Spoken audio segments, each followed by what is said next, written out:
Assalamualaikum warahmatullahi wabarakatuh. Ketemu lagi adik-adik sekalian bersama kami di Grid kita. Kali ini kita akan membahas tentang alat optik, yaitu loop untuk materi IPA SMP kelas 8 semester 2. Nah, kenapa loop ini perlu kita bahas? Karena biasanya materi di akhir-akhir bab itu Bapak Ibu guru ngajarnya di kelas kebut-kebutan ya. Karena keburu tes semester akan segera dimulai. Dan biasanya banyak buku SMP tidak membahas secara tuntas bagaimana cara kerja loop, sehingga anak-anak tuh biasanya hanya diajarkan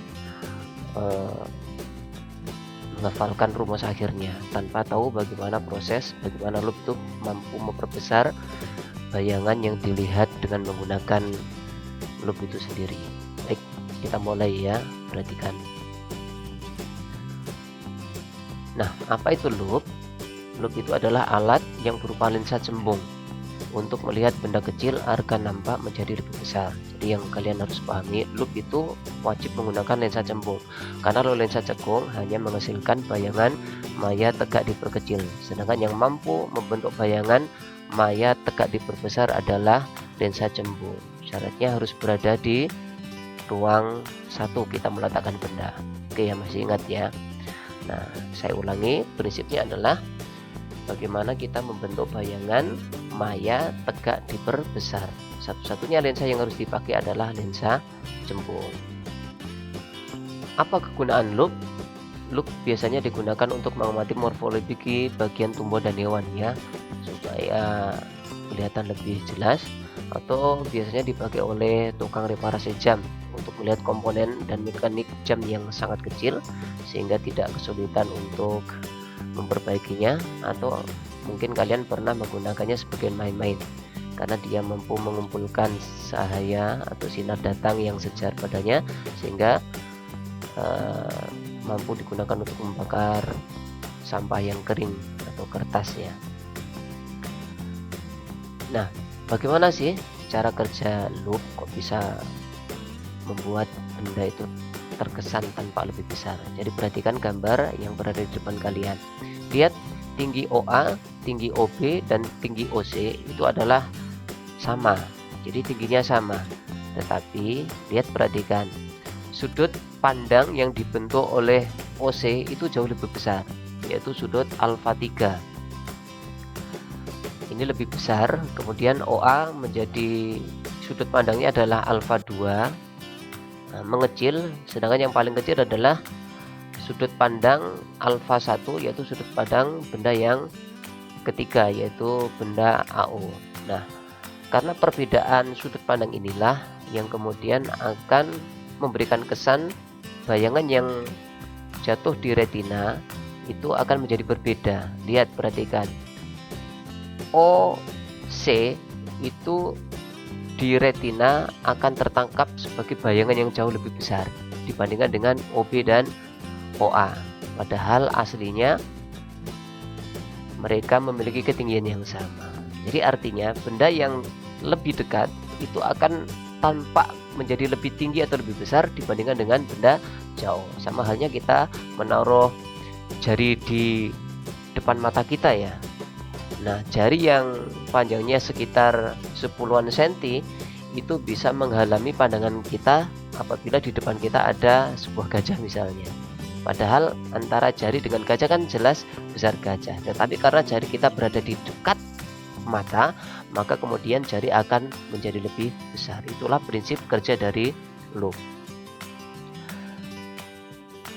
Nah, tetapi harus diingat bahwa semakin dekat benda yang akan kita lihat, itu karena mata kita memiliki keterbatasan jarak pandang terdekatnya, pasti akan kelihatan kabur. Jadi prinsipnya supaya membuat benda kecil itu menjadi lebih besar, maka harus dilihat sedekat mungkin.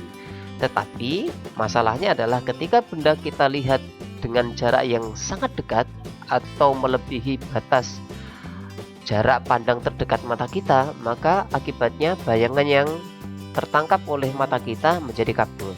Nah, perhatikan ilustrasi gambar. Nah, fungsinya loop itu atau lensa cembung itu adalah menjauhkan bayangan supaya jatuh berada pada titik dekat mata kita. Nah, prinsipnya itu, sehingga loop bisa digunakan untuk melihat benda yang pada jarak dekat tetapi mata kita tidak kabur, karena yang diamati oleh mata bukan bendanya langsung sekarang, tetapi bayangan yang dibentuk oleh lensa cembung. Nah, perhatikan bayangannya menjadi lebih jauh dibandingkan dengan benda aslinya. Nah, untuk itu dikenal istilah perbesaran anguler. Apa itu perbesaran anguler? Yaitu perbandingan sudut pandang dengan menggunakan loop dengan ketika tanpa menggunakan loop. Perhatikan gambar yang berada di sebelah atas adalah gambar ketika kita tanpa menggunakan loop, sedangkan gambar yang berada di bawah adalah gambar yang ketika kita menggunakan loop. Nah, ketika kita menggunakan loop, maka sudut pandangnya akan menjadi lebih besar, yaitu berupa sudut beta. Sedangkan ketika kita tidak menggunakan loop, sudutnya adalah alfa. Nah, ketika beta itu lebih besar dibandingkan dengan alfa, maka hasil bagi antara beta dengan alfa pasti lebih besar daripada 1. Makanya kemudian perbesarnya menjadi lebih dari 1. Artinya memang berfungsi untuk memperbesar. Ini yang disebut dengan perbesaran anguler. Jadi perbesaran anguler adalah perbandingan sudut pandang dengan menggunakan loop dan tanpa menggunakan loop. Nah, sekarang kita pelajari lebih detail. Perhatikan baik-baik gambar yang saya ambil dari fisikaabc.com ini. Karena M adalah beta dibandingkan dengan alfa, sedangkan beta dan alfa itu adalah sudutnya sangat kecil. Nah, menurut teori matematika, ketika sudutnya kecil, maka beta dibanding alfa sama dengan perbandingan tangannya. Jadi bisa kita tuliskan M sama dengan tangan beta dibagi dengan tangan alfa. Nah, tangan itu adalah perbandingan antara H dan S. Nah, perhatikan ya. Nah, di sini. Nah, beta itu berarti tangan beta itu berarti H per S, sedangkan tangan alfa itu adalah H per Sn. Sehingga dapat kita tuliskan seperti ini. M sama dengan H per S per H per Sn. Maka dapat kita sederhanakan bahwa M itu adalah Sn per S, di mana Sn adalah jarak baca normal, S adalah jarak benda. Sehingga dapat kita ambil kesimpulan M itu adalah Sn per S. Nah, ini yang disebut dengan perbesaran anguler. Ini bentuk akhirnya ya. Nah, sekarang kita terapkan pada loop. Nah, ada dua cara menggunakan loop. Yang pertama adalah kita menggunakan loop dengan perbesaran anguler loop dengan mata berakomodasi maksimum. Mata berakomodasi maksimum akan menghasilkan perbesaran yang maksimum juga. Nah, perhatikan gambar. Untuk mata berakomodasi maksimum itu artinya maka S aksen harus sama dengan min Sn. Nah, kenapa harus sama dengan min Sn? Min itu artinya bayangannya adalah maya. Jadi S aksennya adalah maya, karena yang diamati oleh mata adalah bedangan maya yang terbentuk oleh lensa cembung. Kemudian Sn artinya kita meletakkan bayangan maya yang dihasilkan oleh lensa cembung tepat berada pada jarak pandang terdekat mata. Makanya istilahnya adalah berakomodasi maksimum. Jadi yang paling dekat bisa diamati oleh mata. Nah, sekarang kita turunkan dengan menggunakan persamaan umum bahwa 1/F sama dengan 1/S plus 1/S aksen. Karena S aksennya adalah minus Sn, maka dapat kita turunkan menjadi seperti ini. 1/F sama dengan 1/S min 1/Sn. Nah, sekarang menjadi minus karena S aksennya adalah min Sn. Nah, dengan demikian maka dapat kita sederhanakan, kita olah, maka S sama dengan min Sn kalikan F dibagi min Sn min F. Atau kalau kita ubah dalam bentuk positif, maka S sama dengan Sn dikalikan F dibagi S plus F. Kemudian kita masukkan bahwa M atau perbesaran anguler adalah Sn dibagi S. Karena S-nya adalah Sn kali F per Sn plus F, maka ketika kita masukkan hasilnya adalah seperti ini. Nah, sehingga M adalah Sn plus F dibagi F. Lalu kita sederhanakan, maka M adalah Sn per F plus 1, inilah perbesaran angular loop dengan mata berakomodasi maksimum.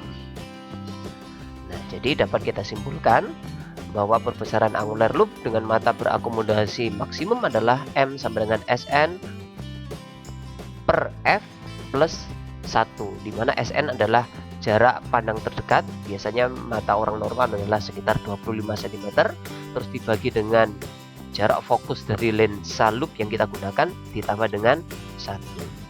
Nah, atau dengan cara yang sama ketika mata berakomodasi pada jarak tertentu, misalnya pada jarak X, maka S-aksennya sama dengan min X. Dengan cara yang sama persis dapat kita turunkan bahwa M sama dengan Sn per F ditambah Sn per X, di mana Sn adalah jarak baca normal yaitu 25 cm, F adalah fokus lensa yang digunakan, X adalah jarak mata berakomodasi. Nah, sekarang cara yang kedua adalah bagaimana ketika perbesaran angular loop dengan mata tanpa berakomodasi atau mata rileks. Baik ya. Nah, untuk menghasilkan bayangan yang rileks, maka benda harus kita letakkan persis berada di fokusnya, sehingga kedua sinarnya sejajar dan akan menghasilkan seolah-olah benda berada di jauh tak terhingga. Maka dalam hal ini S harus sama dengan F, sehingga S aksen sama dengan minus tak hingga.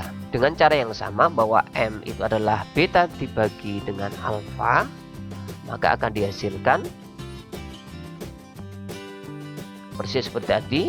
Karena sudutnya sangat kecil, maka M sama dengan tangen beta dibagi dengan tangen alfa, sehingga dapat kita peroleh kalau kita ganti S dengan F, maka tangen beta adalah H per F, sedangkan tangen alfa adalah H per Sn, masih tetap, sehingga dapat disederhanakan M adalah Sn dibagi dengan F. Jadi tanpa ada tambahan angka satunya. Inilah perbesaran yang dihasilkan oleh mata ketika tanpa berakomodasi. Sehingga dapat kita simpulkan perbesaran angular loop dengan mata tanpa berakomodasi atau mata rileks adalah M sama dengan Sn per F, di mana Sn adalah jarak baca normal, F adalah panjang fokus lensa yang kita gunakan. Nah, segampang itu adik-adik sekalian. Sebelum kita tutup, mari kita kesimpulkan bersama. Yang pertama, 1. Loop merupakan lensa cembung digunakan untuk melihat benda berukuran kecil agar tanpa menjadi lebih besar. Yang kedua, perbesaran loop merupakan perbesaran angular, yaitu perbesaran yang diakibatkan oleh karena membesarnya sudut pandang mata. Yang ketiga, perbesaran angular untuk mata berakomodasi maksimum adalah M sama dengan Sn per F ditambah 1. 4. Perbesaran angular untuk mata berakomodasi pada jarak X adalah M sama dengan Sn per F plus Sn per X. Dan yang kelima, perbesaran angular untuk mata tidak berakomodasi adalah M sama dengan Sn per F. Bagaimana adik-adik? Sudah paham ya? Semudah inilah cara kerja loop. Nah, untuk menutup sesi ini, mari kita lihat contoh soal sederhana ini. Sebuah loop dengan fokus 10 cm digunakan oleh seorang yang bermata normal. Bermata normal artinya Sn-nya adalah 25 cm. Dengan menganggap loop menempel pada mata, tentukanlah perbesaran angular loop bila A. Mata berakomodasi maksimum, B. Mata berakomodasi pada jarak 50 cm, dan C adalah mata tidak berakomodasi sama sekali. Nah, untuk jawabannya adalah mata berakomodasi maksimum M sama dengan Sn per F plus 1. Maka dari data soal 25 dibagi fokusnya adalah 10 cm, yaitu 2,5 ditambah 1, sehingga hasil akhirnya adalah untuk perbesaran mata berakomodasi maksimum adalah 3,5 kali. Sedangkan untuk mata berakomodasi pada jarak X 50 cm, maka dapat kita turunkan 25 dibagi 10 ditambah 25 dibagi 50, atau sama dengan 3 kali, karena 2,5 ditambah setengah. Untuk mata tanpa berakomodasi, M sama dengan SN per F atau sama dengan 25/10 atau sama dengan 2,5 kali. Nah, dari contoh soal ini dapat kita simpulkan bahwa nilai perbesaran itu paling besar adalah untuk mata berakomodasi, kemudian yang paling kecil adalah untuk mata tanpa berakomodasi. Untuk mata berakomodasi pada jarak tertentu, maka hasilnya selalu lebih besar daripada mata tanpa berakomodasi dan lebih kecil untuk mata berakomodasi maksimum. Demikian, semoga video ini bermanfaat. Sampai ketemu di video berikutnya. Assalamualaikum warahmatullahi wabarakatuh.